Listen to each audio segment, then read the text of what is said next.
Greetings, family, friends, graduates, teachers, and faculty. It feels incredibly surreal to be on stage addressing the room at graduation, but here I am. Congratulations, class of 2021. Somehow we made it. I know we could not have done it without the help of our amazing teachers and faculty members here at Covenant, and I want to thank each of you for pouring into us every day in the classroom. It truly is a privilege to learn in an environment that also fosters spiritual growth each time we step foot into the classroom. To my family, I cannot even begin to express my gratitude for the sacrifices you have all made to help put me through school. I would not be here if it were not for all that you have invested into my education. To my dad specifically, you have been mine and Ryan's rock this past year. And I want to thank you for being an example to us of how to continue pushing forward in some of our most difficult moments. To my mom, who unfortunately is not sitting in the audience like I know she wished she could have been, thank you. I cannot say I fully know how heaven works, but I hope you know how grateful I am for you. You pushed me to do my absolute best, but you never did so in an overbearing manner. You knew when I needed that extra nudge, but you also knew when it was time to step back and allow me to have the reins. My work ethic is because of you, and honestly, I did not see how I could even be on stage without you here. I told myself for most of the school year that I would find a way out of giving this speech, but it hit me a couple months ago that the best way to carry on my mom's legacy is to be the living proof of it. It truly is because of her that I'm standing on this stage. Something I've learned on this journey called life is that the way we love and treat others defines the world's view of us.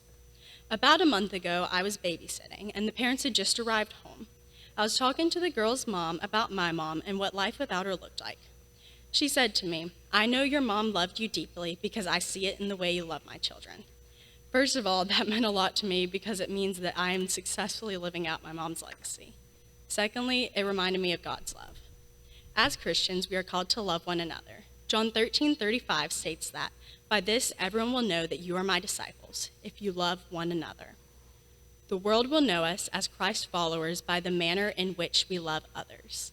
The girl's mom could tell that I was deeply loved by my mother through the way I treated her kids, and the same thing goes for us as Christians through our treatment of those around us. As a people who have been loved so deeply by the God who made a way for a relationship with him through his son's death on the cross, even though we did not deserve it in any way, shape, or form, our love for others should reflect this like a mirror.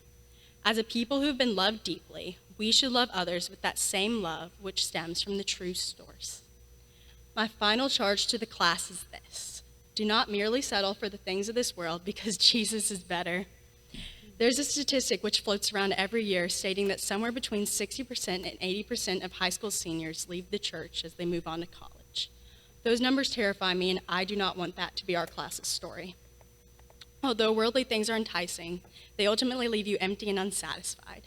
Relationships, careers, statuses, your image, etc., they all leave you lacking. Psalm 34:10 says, "The lions may grow weak and hungry, but those who seek the Lord lack no good thing."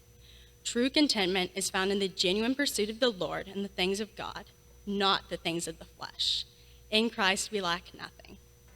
The Bible calls us to run our life's race well.